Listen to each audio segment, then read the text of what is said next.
한일 정상회담이 오는 7일 서울에서 열립니다. 양국 정상이 오가는 셔틀 외교 복원은 12년 만입니다.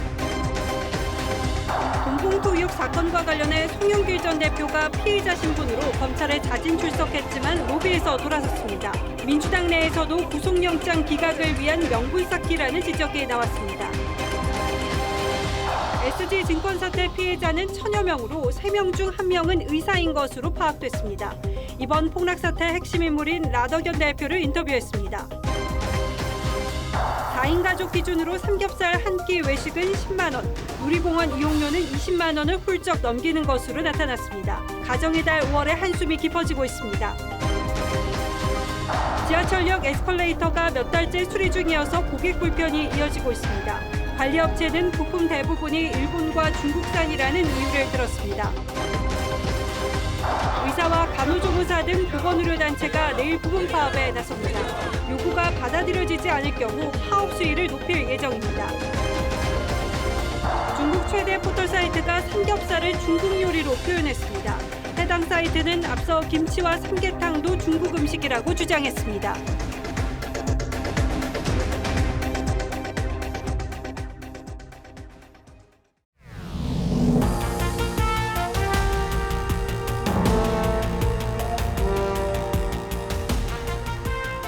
시청자 여러분 안녕하십니까? 뉴스9의 신동욱입니다.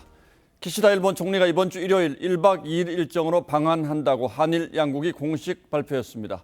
지난 3월 윤석열 대통령의 방일 이후 2달 만에 답방이자 12년 만에 셔틀 외교가 복원되는 거죠. 특히 일본 총리 부부가 함께 우리나라를 방문하는 건 14년 만이라고 합니다. 한일 관계 회복에 청신호가 켜진 건 분명해 보이고 도쿄회담, 워싱턴 회담에 이어 서울 회담까지 한미일 삼각 협력을 위한 외교 일정이 숨가쁘게 펼쳐지고 있습니다. 오늘 뉴스9는 황선영 기자의 보도로 시작합니다. 일본 총리의 방한은 지난 2018년 아베 총리의 평창올림픽 개막식 참석 이후 5년 반 만입니다. 형식은 의전보다 내용을 중시하는 실무 방문으로 첫날인 7일엔 정상회담과 공동 기자회견, 만찬과 친교 행사가 잡혀 있고 이튿날인 8일엔 경제인 행사를 비롯한 기시다 총리의 단독 일정이 진행됩니다. 일본 측의 의사가 반영됐다고 보시면 될 것 같습니다. 중요한 이웃인 한국과의 관계를 확실히 정상화하고 G7을 맞이하는 게 좋겠다고 하는 그런 판단이 있지 않겠나. 정상회담 테이블엔 안보와 경제 협력을 포함한 다양한 의제들이 올라갑니다. 특히 지난 3월 윤 대통령의 일본 방문 당시 과거사 문제에 대한 기시다 총리의 입장 표명이 미흡했다는 평가가 있었던 것도 양국이 풀어야 할 숙제로 꼽힙니다. 1998年10月に発表した日韓共同宣言を含め、歴史認識に関する歴代内閣の立場を全体として引き継いでいることを確認いたしました。 대통령실은 우리 국민이 바라보고 있는 과거를 외면할 수 없을 것이라며 진전된 입장 표명에 대한 기대감을 내비쳤습니다. 저쪽에서 이제 과거의 일본 정부의 입장하고 똑같다고 얘기했으니까 그런 차원에서 어떤 얘기가 있을 수도 있겠습니다. 조태용 안보실장은 내일 방한하는 일본 아키바 국가안전보장국장과 한일 정상회담 의제를 조율하는데 일본의 국가안전보장국장이 한국에 오는 건 9년 만입니다. TV조선 황선영입니다. 지난 3월에 도쿄 한일 정상회담을 두고는 아쉽다는 반응들이 많았습니다. 우리 정부의 일방적인 양보에도 불구하고 일본 측의 반응이 미지근했기 때문입니다. 하지만 기시다 총리가 이번에 서둘러 서울 방문길에 나선 걸 보면 그때와는 사정이 좀 다를 거란 기대가 적지 않습니다. 윤 대통령의 이번 미국 방문 성과가 영향을 미치는 것도 분명해 보이고요. 대통령의 오늘 국무회의 발언 역시 그런 자신감이 넘쳤습니다. 홍현주 기자가 취재했습니다. 16분 동안 생중계된 모두 발언에서 윤석열 대통령은 동맹을 43차례 언급하며 이번 한미 정상회담은 하나의 시작이며 동맹의 영역이 계속 확장될 것이라고 했습니다. 가치 동맹의 주춧돌 위에 안보 동맹, 산업 동맹, 과학기술 동맹, 문화 동맹, 정보 동맹이라는 5개의 기둥을 특히 최대 성과로 꼽히는 워싱턴 선언으로 한미 동맹이 핵을 기반으로 한 패러다임으로 업그레이드됐다고 강조했는데 양국이 구성하는 핵 협의 그룹 NCG는 나토보다 실질적 효과가 있다고 말했습니다. 윤 대통령은 또 세계 최강국과 70년 동맹을 맺었다면서 고마운 것이 있다면 고맙다고 해야 한다고 했는데 고마운 것이 있으면 고맙다고 얘기할 줄 아는 그런 게 있어야 국격이 있고. 야권의 96 회담 비판을 반박한 것으로 보입니다. 문화동맹과 관련해선 오징어 게임처럼 한국 콘텐츠와 미국 플랫폼이 결합된 히트작을 통해 시너지를 낼 것이라고 강조했습니다. 오는 19일부터 일본 히로시마 G7 회의를 계기로 윤 대통령과 바이든 미 대통령, 기시다 일본 총리는 세 번째 3국 정상회담을 하기로 했는데 이 자리에서 3국 간 안보 협력 문제를 심도 있게 논의할 전망입니다. 대통령실은 한미일 삼각공조가 대북 억지력을 더욱 두텁게 하고 중국과 러시아의 팽창주의적 외교정책 대응에도 도움이 될 걸로 기대하고 있습니다. TV조선 홍현주입니다. 윤석열 대통령은 도스태핑 중단 5달 반 만에 출입기자들과 오찬 간담회를 했습니다. 용산 어린이공원 개장에 맞춰 자연스럽게 마련된 자리였는데 취임 1년을 맞는 소감도 밝히고 기자들의 질문도 받았습니다. 오찬 메뉴로는 대통령이 평소 즐겨 먹는 김밥, 떡볶이, 순대가 차려졌다고 합니다. 김정우 기자가 대통령 가까이에서 얘기를 들어봤습니다. 출입 기자들이 한자리에 모인 야외 오찬장에서 윤석열 대통령이 마이크를 잡았습니다. 처음에는 취임하고 매일 봤잖아요. 그죠? 근데 안 보니까 좀 섭섭하죠? 근데 나는 살이 찌더라고. 지난해 11월 도어 스태핑이 중단된 뒤 5달여 만에 마련된 언론과의 소통 자리였는데 도어 스태핑 중단에 대한 아쉬움도 내비쳤습니다. 사실 아침에 그 도어 스태핑 할 때요. 그게 습관이 돼가지고 내가 사실 지금도 꼭두 새벽에 눈이 떠요. 윤 대통령은 취임 1년 소회를 밝히며 가장 중요한 덕목은 인내심이라고 했는데 변화의 속도가 느린 부분은 앞으로 더 속도를 내고 방향을 수정해야 하는 건 수정하겠다고 했습니다. 그러면서 자화자찬하는 취임 1주년 회견은 하지 않겠다고 했습니다. 무슨 성과 이래가지고 막 자료를 쫙 주고서 잘난 척하는 그런 행사는 국민들 앞에 예의가 아닌 것 같고. 방미 때 아메리칸 파이를 부르게 된 건 밴드의 1절 연주 후 바이든 대통령이 갑작스럽게 부탁해 어쩔 수 없이 불렀다고 했고 중국의 불편한 반응에 대해선 북핵 위협에 대한 안보리 제재에 동참을 안 하기 때문에 우리는 선택의 여지가 없다고 했습니다. 오늘 오찬 간담회는 용산 어린이 정원 개장을 앞두고 기자들이 사전 취재를 하는 일정과 함께 마련됐습니다. 주한미군으로부터 돌려받은 용산공원 부지 가운데 30만 제곱미터가 정원으로 조성돼 모레 개장됩니다. 대통령실은 취임 1년을 맞아 국민에 더 가까이 가겠다는 윤 대통령의 약속이 이곳 용산 어린이 정원 개방으로 지켜진 거라며 국민과의 소통 접점을 늘려가겠다고 했습니다. TV조선 김종호입니다. 수사를 받고 있는 송영길 전 민주당 대표가 오늘 검찰이 부르지도 않았는데 스스로 검찰청사로 걸어 들어갔습니다. 다른 사람 괴롭히지 말고 자신을 구속하라고 했습니다. 심각한 얘기죠. 그런데 그 심각한 상황이 어쩌면 한편의 코미디를 보는 것 같았습니다. 권영석 기자가 현장을 취재했습니다. 재킷에 청바지 차림으로 검찰청사로 들어서는 송영길 전 더불어민주당 대표. 지지자와 유튜버가 뒤엉키면서 현장은 금세 아수라장이 됐습니다. 송 전 대표는 취재진 앞에 멈추지 않고 곧바로 검찰청사로 들어갔고 안내 데스크에서 담당 검사 면담을 요청했습니다. 오늘 검사님을 면담할 수가 있을까요? 네, 등록이 돼 있어야 들어가실 수 있는데 현재로서 등록이 안 돼 있어서 검사실 전화 연결을 시도했지만 그마저 이루지 못했습니다. 예, 전화 안 받습니다. 전화까지 안 받을 필요 있나? 결국 5분여 만에 청사를 나온 송 전 대표는 준비해온 입장문을 꺼내 읽었습니다. 민주당 전당대회 금품 수수 논란에 대하여 송구스럽고 죄송하다는 이어진 질의응답에서 스스로 검찰을 찾아온 이유를 묻자 격앙된 반응도 보였습니다. 제가 파리에 놀다 있다 온 게 아니지 않습니까? 강의를 하고 있는 사람을 검찰이 사실상 소환한 거 아닙니까? 25분 동안 입장 발표를 마친 송 전 대표는 검찰 조사는커녕 검사 면담조차 하지 못하고 30여 분 만에 발길을 돌렸습니다. TV조선 권영석입니다. 송 전 대표의 오늘 행동은 사실 출석이 아니라 일방적인 방문이었다고 표현하는 게 맞습니다. 죄가 있으니 수사를 해달라고 하면 그나마 이해가 되겠지만 자신은 모르는 일이라면서 구속하라는 건 앞뒤가 전혀 맞지 않는 얘기죠.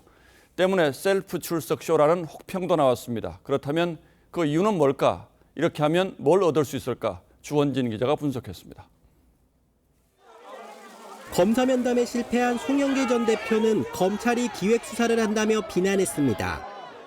인생털이 먼지털이식 별건 수사로 주변 사람들을 괴롭히고 송영길을 표적 삼아 정치적 기획 수사에 올인하고 있습니다. 자신은 결백한데 검찰이 정치적 수사를 한다고 주장한 겁니다. 돈봉투 살포 논란에 대해서는 죄송하다면서도 자신은 몰랐다는 입장을 되풀이했습니다. 30분 단위로 전국을 뛰어다닌 상황이었습니다. 제가 모르는 상황이 있을 수도 있는 거기 때문에 검찰이 소환해서 조사할 것이고. 돈봉투를 직접 뿌린 의혹에 대해선 구체적인 답변을 내놓지 않았습니다. 그러면서도 책임은 본인에게 있다며 자신을 구속하라고 목소리를 높였습니다. 주변 사람 대신 저 송영길을 구속시켜 주시기를 바랍니다. 모든 책임을 지겠습니다.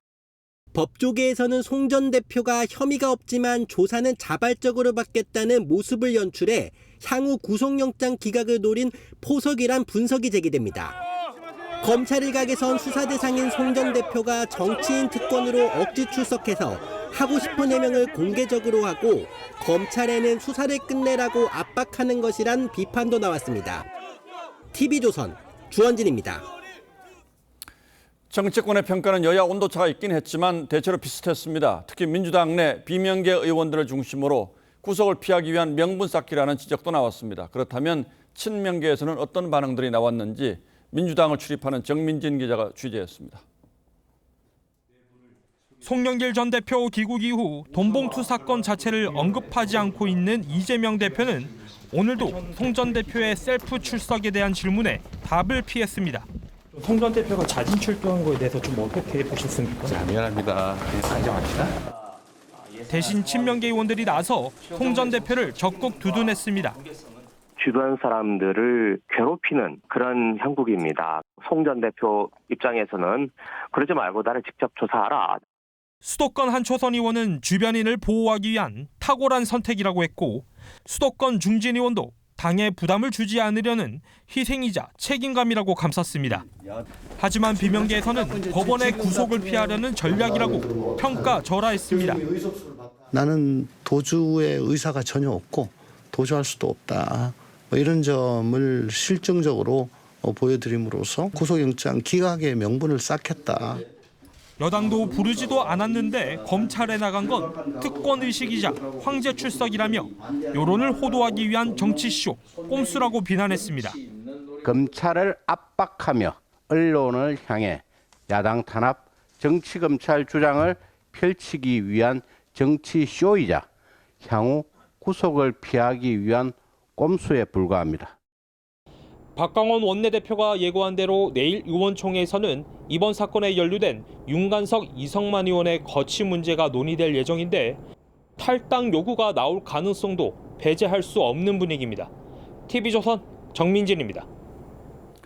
다음 뉴스입니다. SG증권발 주가 폭락 사태는 이제 겨우 빙산의 한 조각이 드러났을 뿐입니다. 그런데도 파문이 만만치 않습니다.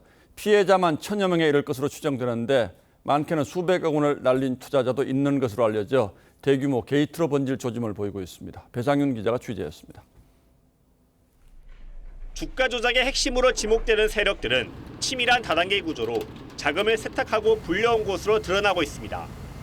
수사당국에 따르면 라드겐 대표 등은 수익이 발생할 경우 투자자에게 수익금 전체를 보낸 뒤 절반은 다른 계좌로 재송금하도록 했습니다. 해당 계좌들은 골프 연습장, 승마, 리조트 업체, 갤러리 등 라 대표가 소유한 법인의 계좌였습니다. 그 돈을 받아서 세탁을 한 거는 너무 명확한데 법인에서 부동산들을 막 매입한 정황들이 나오고 있거든요. 라 대표가 지분을 투자한 골프 연습장의 안모 대표는 연습장 운영 대신 연예인과 재력가 위주의 투자자 유치에 집중했습니다. 애초에 안 대표님이나 대표님이랑 거의 투자에 들어가신 다음에 저한테 배정처럼 들어오신 거거든요. H투자자문사 대표인 변모 씨는 의사들 위주로 투자자를 모았습니다. 아, 여기는 의사들이 많이 하고 있네?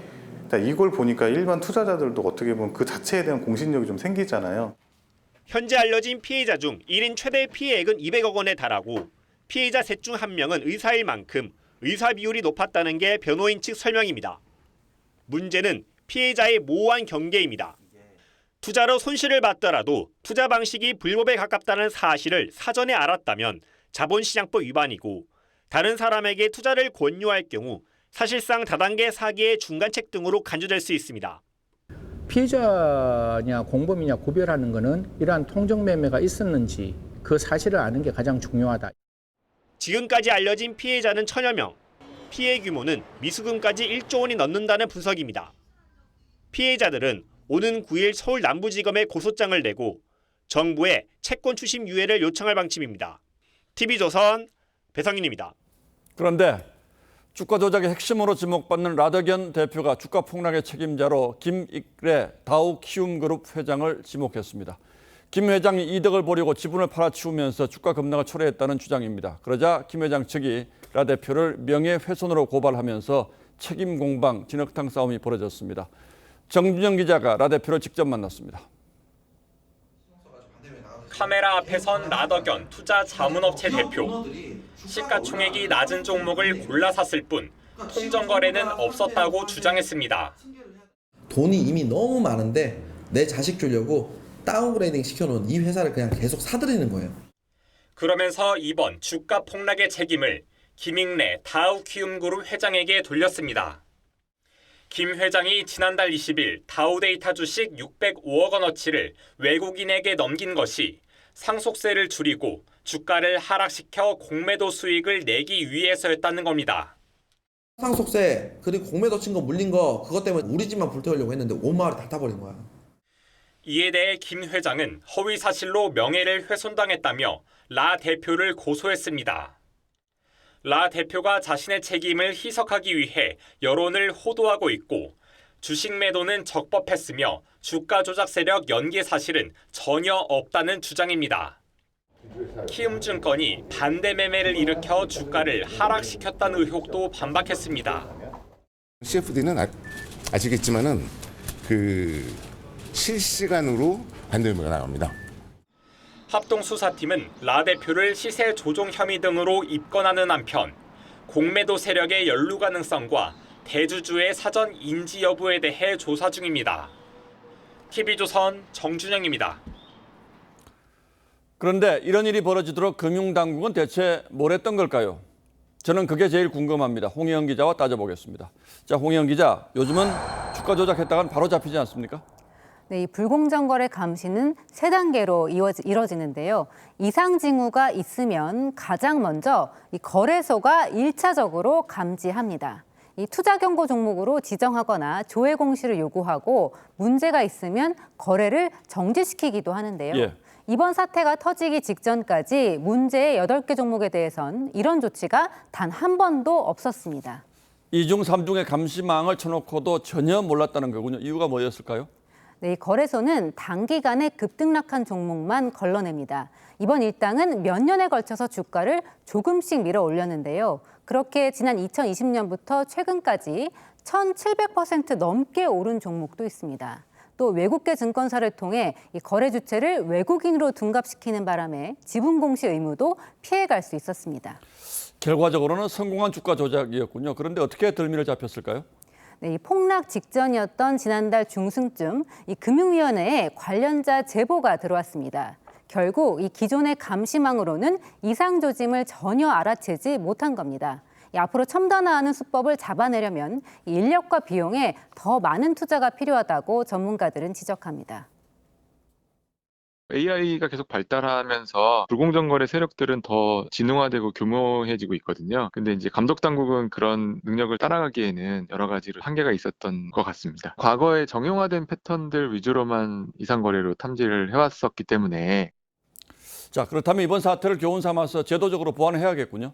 네, 맞습니다. 앞서 보셨던 김익래 다우키움 회장과 이 서울가스의 김영민 회장은 이 폭락 직전에 시간의 매매로 지분을 대량 팔아치우면서 일반 투자자 피해가 더 커졌습니다. 그래서 이 내부자 거래 사전 공시제가 도입됐더라면 이 피해를 최소화할 수 있었을 거라는 지적이 나옵니다. 이 상장사 임원이 주식을 내다 팔 때 최소 30일 전에 공시하도록 하는 제도인데요. 2년 전 카카오페이 임원들의 이른바 먹튀 논란을 계기로 지난해 국회에 법안이 발의됐지만 아직 통과되지는 못했습니다. 예, 물론 뭐 감시자라는 건 기본이고 그러나 그것만으로는 한계가 있겠죠? 네, 그래서 시장의 자정 노력도 중요합니다. 이 보고서를 보시면 하한가 종목 중에 삼천리에 대해서 한 증권사가 지난해 11월 경고를 했습니다. 예. 당시에 주가가 주당 40만 원에 가까웠는데 실적에 비해 과도하게 올랐다면서 목표 주가를 11만 원으로 제시하고 매도, 즉 주식을 내다 팔라고 조언했습니다. 이 매수 의견이 대부분인 투자 보고서 중에서는 아주 보기 드문 사례입니다. 애널리스트들이 사실 이제 소신껏 이렇게 기업 분석을 하거나 하기 어려운 환경인 건 맞거든요. 솔직히 말해서 이런 셀 보고서가 나왔을 때 뭐 어쩌라는 거야, 뭐 이런 시장의 반응도 있습니다. 그런 것들이 두루두루 이론을 계기로 해서 해결되면 뭐 좋겠죠. 예, 뭐 한 가지 문제만 가지고 이런 일이 생겼겠습니까? 이번 기회에 투자자 보호에 어떤 구멍이 있었는지 차근차근 복귀해보고 또 대책도 세워야겠습니다. 예, 홍희영 기자 잘 들었습니다.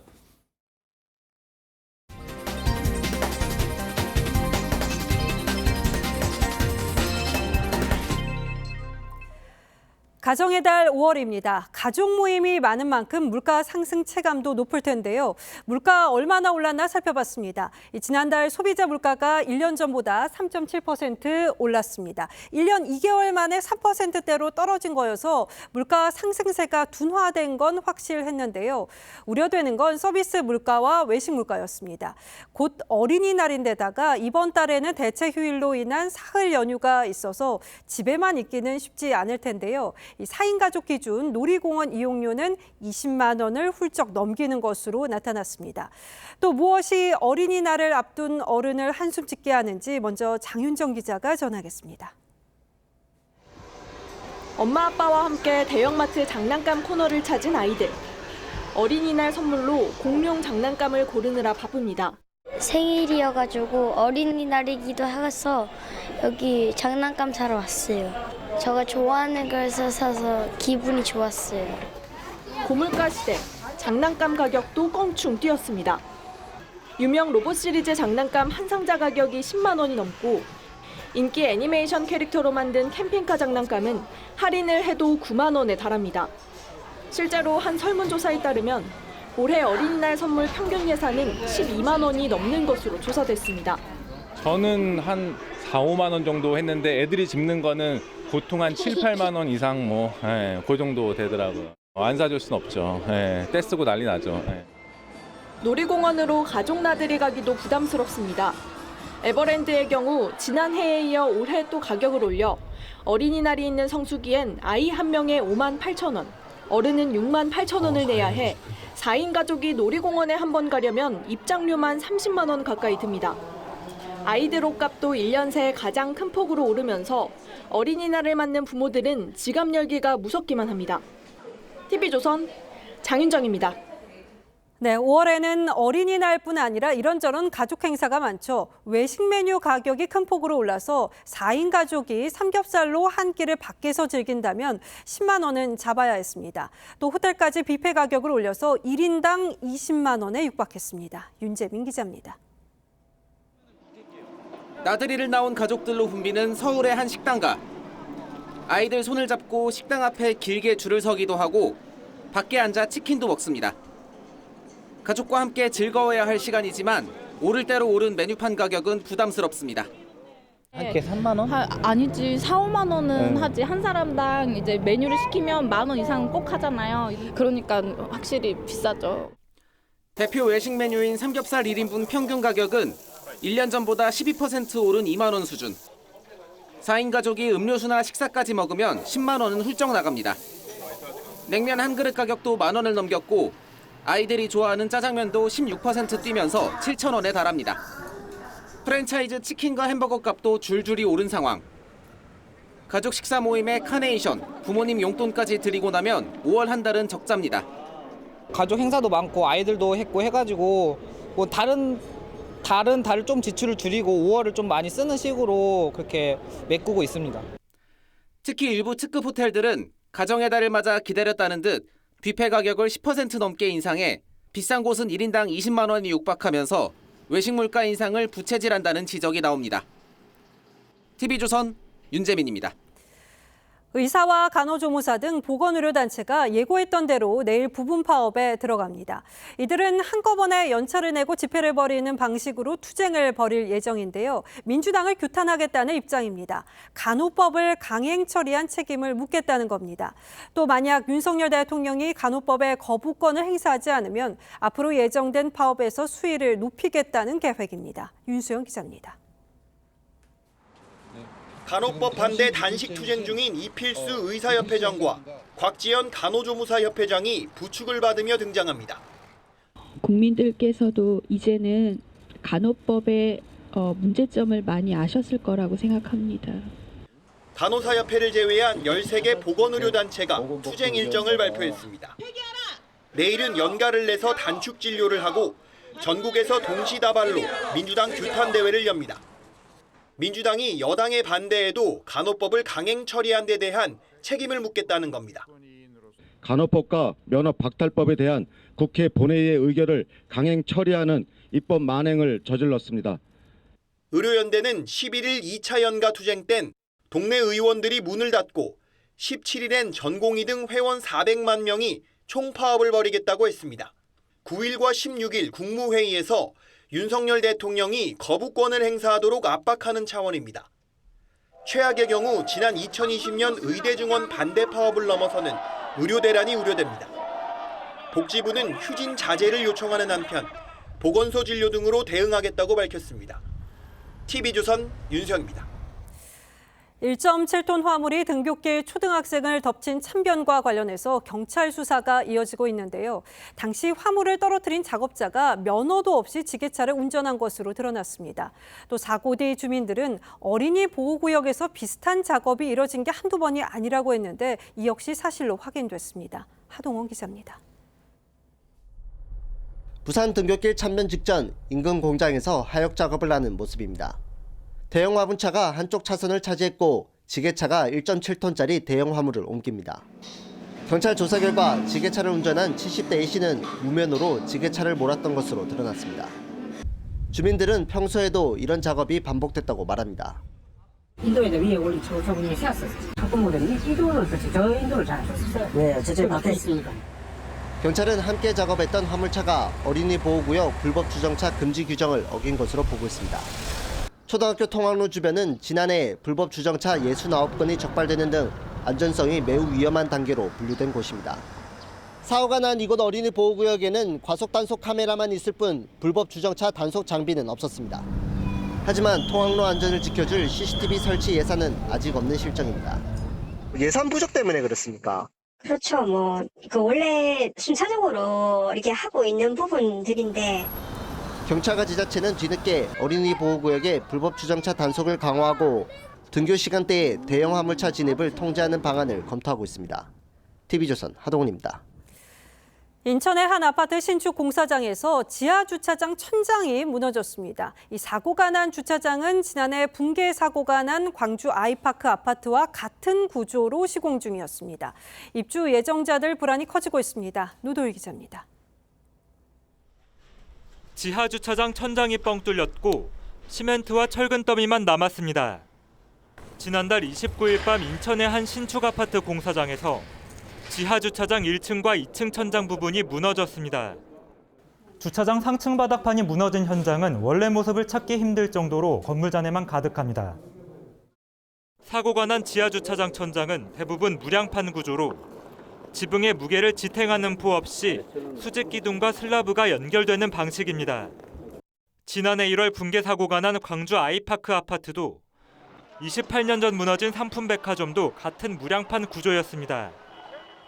전문가들은 수평하중을 지탱하는 보가 없는 만큼 설계와 시공에 신중을 기해야 한다고 말합니다.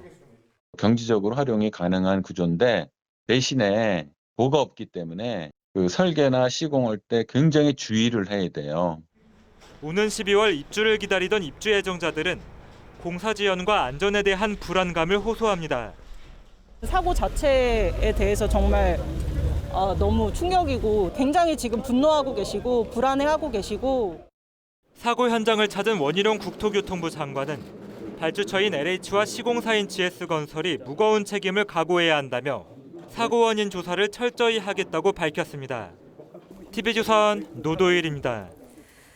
수억 원대 판돈을 걸고 도박을 벌인 조폭 일당이 적발됐습니다. 일당은 도박장을 산속에 마련하고 참가자를 승합차로 실어 나르는 등 공을 들였는데요. 이 도박에 빠진 아내를 찾아달라는 남편의 신고에 덜미가 잡혔습니다. 이승훈 기자가 취재했습니다. 산속에 들어선 대형 천막에 경찰이 들이닥칩니다.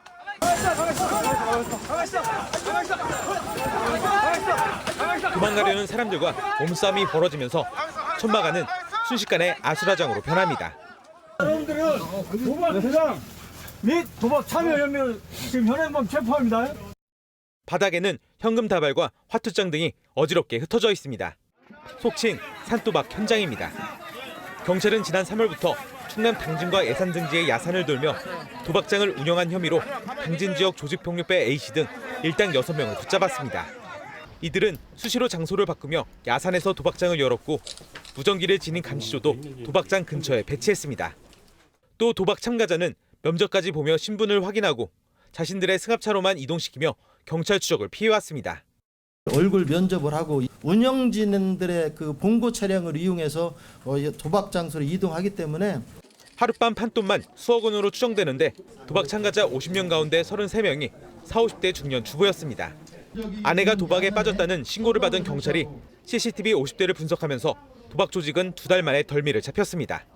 경찰은 산도박 운영을 주도한 혐의로 조직폭력배 A씨 등 3명을 구속했습니다. TV조선 이승훈입니다. 자국 출신 동포를 상대로 마약을 판매한 외국인 일당이 붙잡혔습니다. 이들은 주로 조선소와 양식장 등지에서 일하는 외국인 근로자에게 접근했는데요. 본국에 있는 가족에게 위협을 가하겠다고 협박하기도 한 것으로 전해졌습니다. 이성진 기자입니다. 차량 넉 대가 도주하던 승용차 한 대를 에워쌉니다. 추격하던 경찰관들이 차에서 내려 마약 유통책인 운전자를 끌어내립니다. 빨래방에서는 해경과 마약 총책이 몸싸움을 벌입니다. 이들은 지난해 10월부터 경남 거제와 통영 일대에서 마약을 팔아온 외국인 일당들입니다. 해경이 압수한 마약에는 필로폰보다 환각성이 3배 강한 엑스터시 등이 포함됐습니다. 엑시더스 한 봉지. 이들은 자국의 SNS를 통해 주문을 받고 유통하는 등 은밀하게 조직을 운영했습니다. 총책 A씨는 하위 유통책들에게 배신하면 본국에 있는 가족들에게 해를 가하겠다고 협박하며 마약을 유통시켰습니다. 마약은 경남 일대 조선소에서 용접을 하거나 양식장 등지에서 일하는 외국인 근로자들에게 흘러들었고 이들은 주점에 모여 환각 파티까지 연 것으로 드러났습니다. 기분 좋아지는 약이 있다라는 이야기를 듣고 마약을 투약하고 접대부와 선원이나 양식장 인부들과 같이 마약 파티를 즐기는. 해경은 총책 A씨 등 일당 7명을 구속하고 조선소와 양식장 등이 밀집한 통영과 거제를 중심으로 마약 수사를 확대할 방침입니다. TV조선 이성진입니다. 서울역과 지하철역에는 에스컬레이터가 설치돼 있습니다. 그런데 이들 중 상당수는 멈추었었고 또 일부는 몇 달째 수리 중이었습니다. 짐이라도 들고 이동해야 하는 경우라면은 노약자들 불편이 이만저만이 아닐 텐데요. 무슨 사정인지 박한솔 기자가 취재했습니다. 서울 역사에서 버스 승강장으로 이어지는 계단. 배낭을 맨 70대 할머니가 끙끙대며 짐까지 끌어내립니다. 바로 옆에 에스컬레이터가 있지만 수리 중 편말이 붙었습니다. 노인네 어디 다니는 관절이 있어가지고. 지난해 12월 고장났는데 5달째 수리가 안 된 겁니다. 몇 달 전에도 또 왔다 갔었거든요. 그리고 아직도 지금 수리가 맞춰지지 않아서. 지하철 4호선 이수역은 지난 연말부터 상하행선 에스컬레이터가 모두 멈췄습니다. 힘들어. 왜 이렇게 힘드나 어떻게 깎여서 못 가겠네. 에스컬레이터가 고장난 이수역 계단을 올라가 보겠습니다. 1분 정도면 올라올 수 있지만 계단 77개, 약 4층 높이로 다 올라오면 숨이 찰 정도입니다. 신금호역도 에스컬레이터 4곳이 고장나 1년째 수리 중인데 지상 출입구에서 지하 승강장까지 8층 건물 깊이를 계단으로 내려가야 합니다. 공공시설 에스컬레이터 수리가 이처럼 더딘 건 자재와 부품 대부분을 수입하기 때문입니다. 제작이 필요한 것들이 있으면 이제 한 달 정도 걸려. 서울 시내 지하철 에스컬레이터 1,800여 대 가운데 3분의 1은 설치 20년이 넘었고 부품 약 60%가 중국 등 해외 수입산입니다. 전문가들은 주요 부품을 현지에서 사전에 조달하거나 국산화해 시민 불편을 최소화해야 한다고 입을 모읍니다. TV조선 박한솔입니다.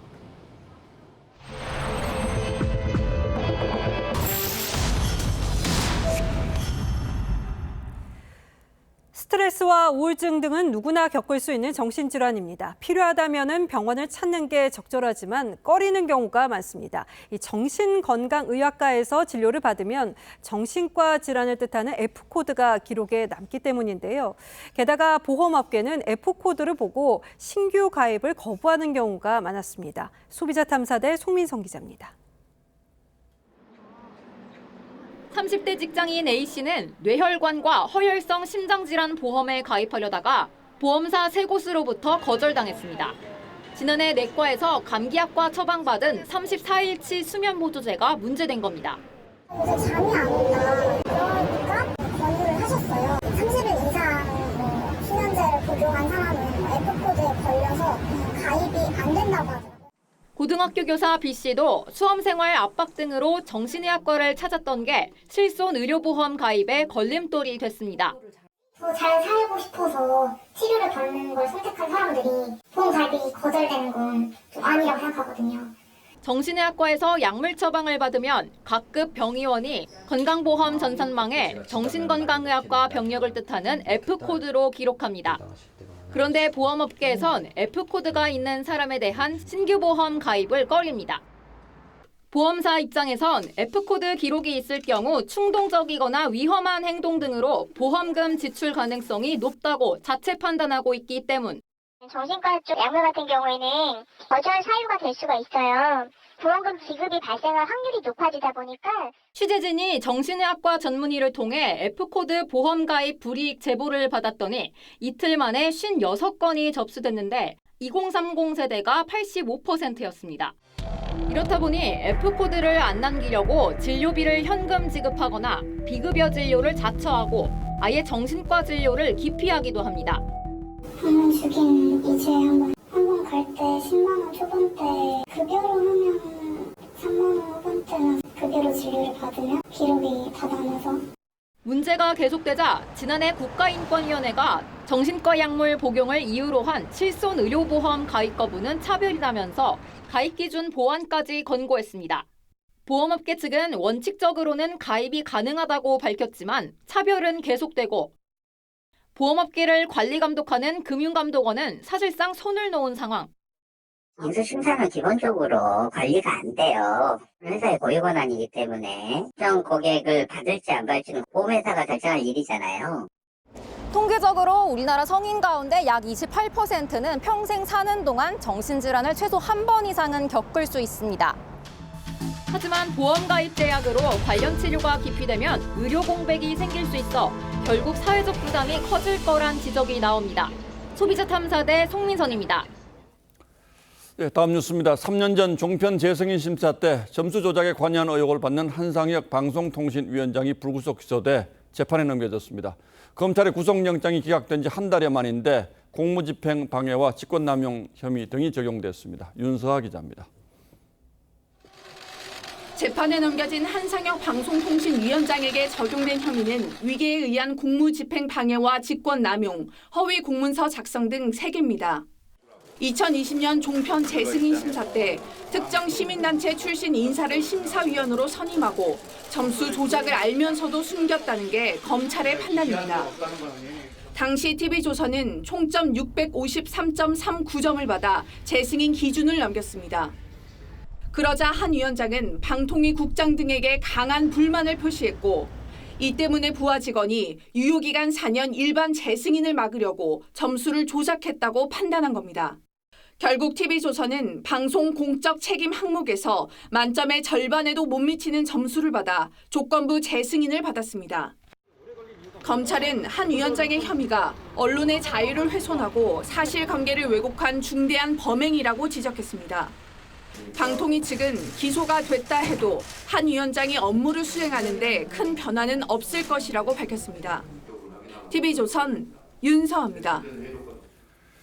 대통령이 중요한 해외 순방을 다녀오면 여야 대표들을 초대해서 결과를 설명하고 후속 조치에 협조를 구하곤 하죠. 이번에는 대통령과 여야 원내대표와의 만남을 제안했는데 민주당 박광원 원내대표가 이재명 대표와의 만남이 먼저라며 사실상 거절했습니다.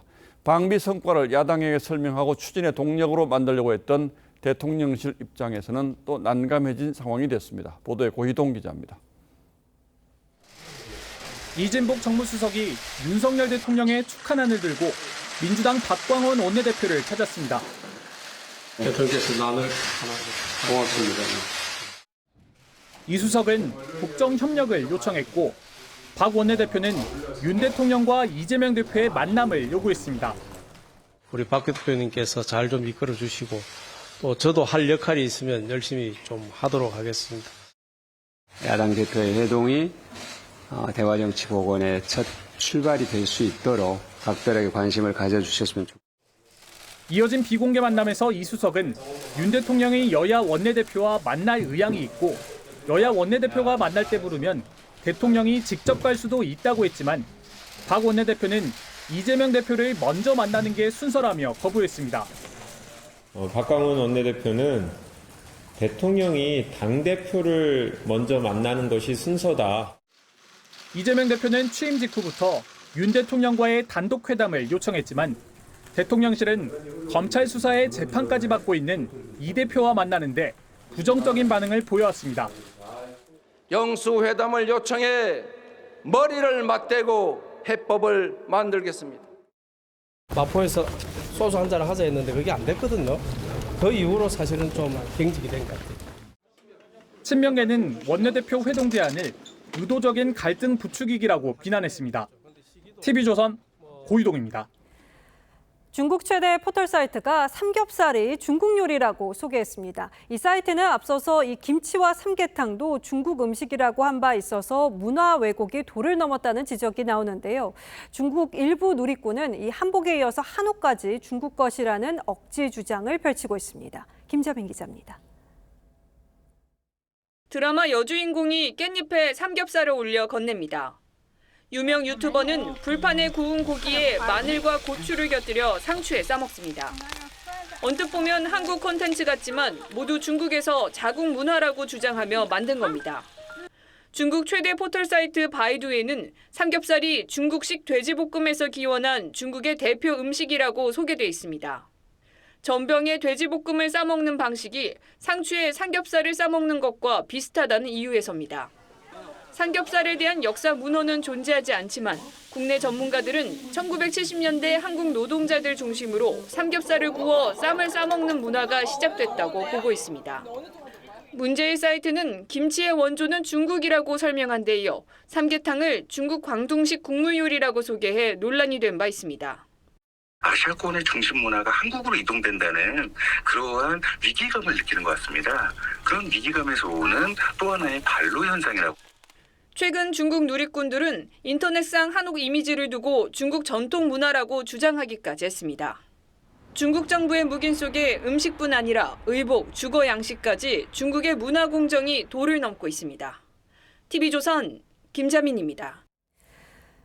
미국 일리노이주에서 모래 폭풍이 고속도로를 덮쳐서 차량 70여 대가 연쇄 추돌을 했습니다. 최소 6명이 숨졌는데 이 시야가 제대로 확보되지 않다 보니까 구조에도 어려움을 겪었습니다. 류주영 기자입니다. 뿌연 먼지가 덮인 고속도로에 차량 수십 대가 엉켜 있습니다. 한쪽에는 불길이 치솟고 검은 연기까지 자욱합니다. 대낮이지만 먼지에 연기가 더해지면서 사고 규모가 어느 정도인지 식별조차 어렵습니다. The visibility just continually got worse, and then all of a sudden it was just a complete blackout. 현지 시간 1일 일리노이주와 미주리주를 잇는 고속도로에 모래 폭풍이 덮쳐 최소 72대 차량이 연쇄 추돌했습니다. 현재까지 최소 6명이 사망했고 37명이 다쳐 치료를 받고 있습니다. Approximately 30 commercial motor vehicles and 40 to 60 passenger cars were involved. 경찰은 시속 56km에서 72km 강풍에 주변 땅의 흙과 모래가 폭풍처럼 일었고 운전자들의 시야를 순식간에 가린 것으로 보고 있습니다. 도로 약 27km 구간 양방향을 폐쇄하고 구조 작업이 진행되는 중에도 모래 폭풍이 계속돼 구조에 난항을 겪었습니다. This is a difficult scene, something that is very hard to train for, something that we really haven't experienced locally. 현지 기상청은 해당 지역에 분진 경보를 발령하고 외출 자제를 당부했습니다. TV조선 류주현입니다. 올 상반기 극장에는 스포츠 영화가 대세였습니다. 이 공정과 감동을 열망하는 시대 정신이 반영된 것이라는 평가도 나오는데요. 그런데 자칫하면 심파가 될 수도 있어서 연출진 고민이 크다고 합니다. 이루라 기자입니다. 지난달 개봉한 농구 영화 리바운드. 해체 위기에 놓였던 부산 중앙고 농구부의 실제 이야기를 담은 영화로 배우 오디션만 500명 가까이 봤을 정도로 캐스팅이 쉽지 않았습니다. 극한 직업의 이병헌 감독은 이달 초 선보인 축구 영화 드림을 완성하기까지 10년이 걸렸다고 밝혔습니다. 촬영하면서 액션보다 더 어려웠어요. 손발은 통제가 되는데 공은 통제가 안 되니까. 훈련 같은 촬영도 녹록지 않은 데다 영화 주인공들이 대부분 소외되고 약체팀이다 보니 환상적인 드리블이나 짜릿한 승리의 장면도 없습니다. 하지만 최선이 주는 감동은 남녀노소를 가리지 않는다는 확신이 있었습니다.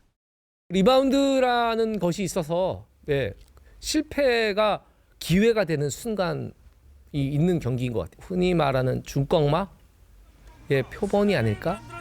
여기에 더해 공정과 감동을 열망하는 시대의 정신이 반영된 결과라는 분석도 있습니다.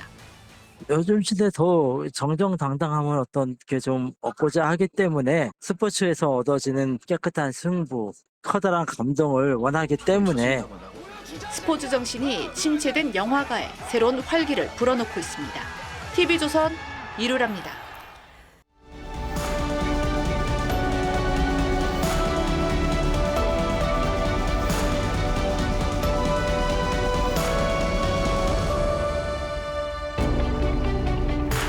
형사 박해일이 찾아간 탕웨이의 집에 위스키가 놓여 있습니다. 죽은 남편이 말러 교향곡을 들으며 마시던 싱글 몰트 위스키입니다. 그가 찾던 명품 시계처럼 고급스러운 취향을 상징하죠. 그런데 이 위스키는 대만산 카발란이라는 위스키입니다. 아열대에서는 빚을 수 없다는 통념을 깨고 한 기업인이 10년도 안 돼 세계 최고 위스키의 반열에 올려놓았죠. 호국 신산으로 불리는 대만의 국민기업 TSMC도 한 사람의 지혜가 일궈냈습니다. 미국 반도체 기업 부사장이었다가 고국의 부름을 받은 모리스 창입니다. 사업 모델을 미국 IT 기업들이 설계한 반도체를 생산해주는 파운드리로 설정한 것이 신의 한 수였죠. TSMC는 지난해 삼성전자를 제치고 세계 최대 반도체 기업에 등극했습니다. 총통이 직접 챙기며 총력 지원한 덕도 큽니다. 재작년 최악의 가뭄이 닥치자 공장 인근 농민들을 설득해 논으로 들어가는 물기를 공장으로 돌렸을 정도입니다. 대만의 1인당 국내 총생산이 18년 만에 한국을 앞질렀습니다. 차잉잉원 총통이 한국 추월을 예고한 지 단 1년 만입니다. 대만은 1인당 국민 총소득에서도 한국을 제쳤습니다. 원화 가치가 급락한 탓이 컸다지만 대만인의 호주머니가 한국인보다 두둑해진 것은 분명한 사실입니다. 그 명암을 가른 것이 바로 TSMC가 이끄는 반도체 산업의 경쟁력이었습니다. 대만은 반도체를 국가 안보 문제로 보고 파격적인 지원책을 쏟아냈습니다. 정부가 수도와 전력을 대주는 공급망을 구축했고 해마다 500명 넘게 관련 석박사를 배출하는 인재 양성 체계도 갖췄습니다. 지난해 신규 투자 25%를 세 공제해주는 반도체법을 통과시켰습니다. 신설 공장은 환경평가부터 한 달 반 만에 초고속 처리해서 3년이면 완공할 수 있습니다. 한국은 7, 8년씩 걸리기 예사입니다. 삼성은 평택에 첨단 공장을 지어놓고도 송전선 연결이 무려 5년이나 지연됐죠. 세액 공제를 15%로 늘리는 반도체법도 야당이 대기업 특혜라고 발목을 잡는 바람에 한 달 전에야 통과됐습니다. 이러고도 경쟁에서 이긴다면 그게 더 이상하죠. 우리 경제는 반도체 경기 침체까지 덮치면서 10억 달 내리 무역 적자에 빠져 있습니다. 갖가지 규제와 강성 노조가 경제 성장 엔진 제조업을 뿌리부터 흔들고 있습니다. 메가더는 대만의 전략적 가치를 침몰하지 않는 항공모함이라고 했습니다. 북한이 남지만 6월 25일 유엔군 사령관에 임명돼 그날 트루먼 대통령 보고에 썼던 표현입니다. 이제는 그 이름을 TSMC가 이어받아 대만을 바치고 있습니다. 그런데 우리 경제를 떠받쳐왔던 국가 산업들은 지금 어디로 향하고 있습니까? 그리고 우리는 어디로 향하고 있습니까? 5월 2일 앵커의 시선은 침몰하는 항공모함이었습니다.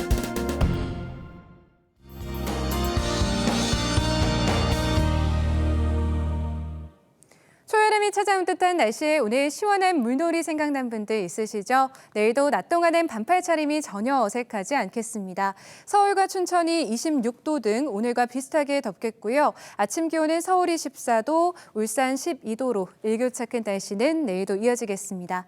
반면 대기는 점점 메말라가 걱정입니다. 특히 동쪽 지역은 건조특보 속 평소보다 강한 바람까지 불어서요. 불조심하셔야겠습니다. 내일부터 주말까지 길게 들어와 있는 비 소식이 건조함을 서서히 달래겠지만 목요일과 어린이날인 금요일에는 일부 지역에 호우특보가 내려질 만큼 비의 양이 많고 강할 것으로 예상됩니다. 비에 대한 대비도 철저하게 해주시기 바랍니다. 이번 비는 토요일 오후에 대부분 그칠 것으로 전망됩니다. 연휴 계획 세우신다면 참고하시는 게 좋겠습니다. 날씨였습니다. 5월 1일 화요일 뉴스9는 여기서 모두 마치겠습니다. 시청해주신 여러분 고맙습니다.